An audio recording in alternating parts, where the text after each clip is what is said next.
Hi hello ನಮಸ್ತೆ. ಇವತ್ತು ನಮ್ಮ ಪಯಣ ಎಲ್ಲಿಗೆ ಅಂತ ಗೆಸ್ ಮಾಡಿ. ಶರಾವತಿ ನದಿ ಕಣ್ರಿ. ಶರಾವತಿ ನದಿಯಿಂದ ಹರಿಯೋದೇ ನಮ್ಮ ಜೋಗ ಜಲಪಾತ. ಎಸ್, ಶಿವಮೊಗ್ಗ ಡಿಸ್ಟಿಕಲ್ಲಿರೋ ಸಾಗರ ತಾಲೂಕಿನ ಜೋಗ ಜಲಪಾತಕ್ಕೆ ನಮ್ಮ ಪಯಣ. ತುಂಬ ಎತ್ತರದಿಂದ ಬೀಳೋ ಜಲಪಾತಗಳಲ್ಲಿ ಜೋಗ ಜಲಪಾತ ಒಂದು. ಇಲ್ಲಿ ಶರಾವತಿ ನದಿ ಅತಿ ವೇಗದಿಂದ ಹರಿಯುವಾಗ 4 ಬಂಡೆಗಳ ಮೇಲೆ ಬಿದ್ದು ಡಿವೈಡ್ ಆಗೋದಕ್ಕೆ 4 ಹೆಸರಿದೆ. ರಾಜ ರಾಣಿ ರೋರರ್ ಪ್ಯಾಕೆಟ್ ಅಂತ 4 ಜಲಪಾತ ಆಗಿ ಡಿವೈಡ್ ಆಗುತ್ತೆ. ನೋಡಿ, ನೋಡೋಕ್ಕೆ ಎಷ್ಟು ಸುಂದರವಾಗಿದೆ. ಸೊ ಬ್ಯೂಟಿಫುಲ್ ಅಂತಲೇ ಹೇಳ್ಬೋದು. ಬಟ್ ಯಾವಾಗ ನಾವು ಹೋದಾಗೂ ನಾನು ಚಿಕ್ಕ ವಯಸ್ಸಿಂದ ಎಷ್ಟು ಸರಿ ಹೋಗಿದ್ದೀನೋ ಅಷ್ಟು ಸರಿ ಹೋಗಿದ್ದೀನಿ. ಅವಾಗ ಯಾವಾಗೂ ಇಷ್ಟೊಂದು ಫುಲ್ಲಿ ಆಗಿ ಇರೋದು ನೋಡಿದ್ದೀರ ನಾನು ಲೈಫಲ್ಲಿ. ಇದ್ದೆ ಫಸ್ಟ್ ಟೈಮ್ ಇಷ್ಟೊಂದು ತುಂಬಿ ಹರಿತಾ ಇರೋದು ನೋಡಿದ್ದೆ. ಬೇರೆ ಫೋಟೋಸು ವೀಡಿಯೋಸಲ್ಲೆಲ್ಲ ನೋಡಿದಾಗ ಸುಮ್ಮನೆ ಫೇಕ್ ಅಂದ್ಕೊತಾ ಇದ್ದೆ. ಅದನ್ನು ಆ್ಯಕ್ಚುಲಿ ಯಾವಾಗಲೂ ನಾನು ಕಣ್ಣಾರೆ ನೋಡಿದ ಮೇಲೆ ಇಷ್ಟು ಖುಷಿ ಆಯಿತು ನನಗೆ. ಆಗನೂ ಇತ್ತು, ಮಳೆನೂ ಬರ್ತಾ ಇತ್ತು ಕಣ್ಣಿಗೆ. ಅದ್ರ ಜೊತೆ ಈ ಜೋಗ್ ಫಾಲ್ಸ್ ನೋಡೋಕ್ಕೆ ನೋಡಿ ಯಾವ ಥರ ಇದೆ ವೆದರ್ ಅಂತ. ಕಂಡಿದೆ 2 ಫಾಲ್ಸ್, ಯಾಕಂದರೆ ಅಷ್ಟು ಫಾಗ್ ಇತ್ತು. ಸ್ವಲ್ಪ ಹೊತ್ತು ಬಿಟ್ಟು ಎಲ್ಲ ಕ್ಲಿಯರ್ ಆದಮೇಲೆ 4 ಕ್ಲೀನಾಗಿ ಕಾಣಿಸ್ತು. ಬಟ್ ನೋಡೋಕ್ಕಂತೂ ಯಾವತ್ತೂ ನೋಡಲಾರ್ದಂಥ ವ್ಯೂ ಇತ್ತು.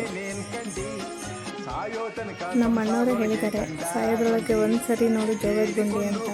ಸೊ ಎಲ್ಲರೂ ಒಂದು ಸರಿ ಅದು ಈ ಥರ ಫುಲ್ ಇರೋಬೇಕಾದ್ರೆ ನೋಡಲೇಬೇಕು. ಆ ಎಕ್ಸ್ಪೀರಿಯೆನ್ಸ್ ಒಂದು ಸರಿ ಲೈಫಲ್ಲಿ ಎಲ್ಲರೂ ಮಾಡಲೇಬೇಕು.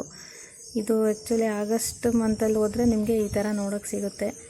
ಆಮೇಲೆ ಇನ್ನು ನನ್ನ ಫೇವ್ರೆಟ್ ಮುಂಗಾರು ಮಳೆ ಫಿಲ್ಮಲ್ಲಿ ತೊಗೊಂಡ್ಮೇಲೆ ನನಗಿನ್ನೂ ಜಾಸ್ತಿ ಇಷ್ಟ ಆಗಿದ್ದು ಜೋಗ್ ಫಾಲ್ಸ್ ಅಂದರೆ. ನಾವು ಪ್ರತಿ ಸಾರಿ ಹೋಗ್ತಾನೆ ಇರ್ತೀವಿ. ಹೋದಾಗ ಸೈಲೆಂಟಾಗಿ ಒಂದು ಕಡೆ ನಿಂತು ಒಂದು 10ರಿಂದ 15 ನಿಮಿಷ ಆ ಫಾಲ್ಸನ್ನೇ ನೋಡ್ಕೊತ ನಿಂತರೆ ಕಳೆದೇ ಹೋಗ್ಬಿಡ್ತೀವಿ ನಾವು. ಯಾವುದೋ ಲೋಕದಲ್ಲಿ ಇರೋ ಥರ ಫೀಲ್ ಆಗುತ್ತೆ. ಆ ಎಕ್ಸ್ಪೀರಿಯೆನ್ಸೇ ಬೇರೆ, ಹೇಳೋಕ್ಕೆ ಪದಗಳೇ ಸಾಲಲ್ಲ. ಅಷ್ಟು ಚೆನ್ನಾಗಿತ್ತು ನಾವು ಲಾಸ್ಟ್ ಟೈಮ್ ಹೋದಾಗ.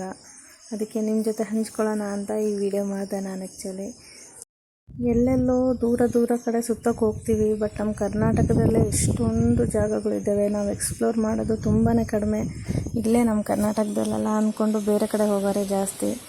ಅದಕ್ಕೆ ಆಗಸ್ಟ್ ಮಂತಲ್ಲಿ ಒಂದು ಸರಿ ಎಲ್ಲರೂ ಟ್ರೈ ಮಾಡಿ, ಎಷ್ಟು ಚೆನ್ನಾಗಿರುತ್ತೆ ನೋಡೋಕ್ಕೆ. ಹಾಗೆ ನಾವು ಲಾಸ್ಟ್ ಟೈಮ್ ಹೋದಾಗ ಹೇಗಿತ್ತು ಫಾಲ್ಸು, ಈಗ ಹೇಗಿದೆ ಡಿಫ್ರೆನ್ಸ್ ಗೊತ್ತಾಗಲಿ ಅಂತ 1-2 ಫೋಟೋ ಎಕ್ಸಾಂಪಲ್ಗೆ ಪೋಸ್ಟ್ ಮಾಡಿದ್ದೀನಿ ನೋಡಿ. ಇದು ನನ್ನ ಮಗ ಚಿಕ್ಕವನಿರ್ಬೇಕಾದ್ರೆ, ಇದು ನಾನು ಚಿಕ್ಕವಳಿರ್ಬೇಕಾದ್ರೆ. ಬಟ್ ಈ ಸರಿ ಮಾತ್ರ ಅಲ್ಟಿಮೇಟ್ ಆಗಿತ್ತು ಜೋಗ್ ಫಾಲ್ಸ್. ಈ ಥರ ಇತ್ತು ನಮ್ಮ Jog falls journey. Stay tune, bye, take care.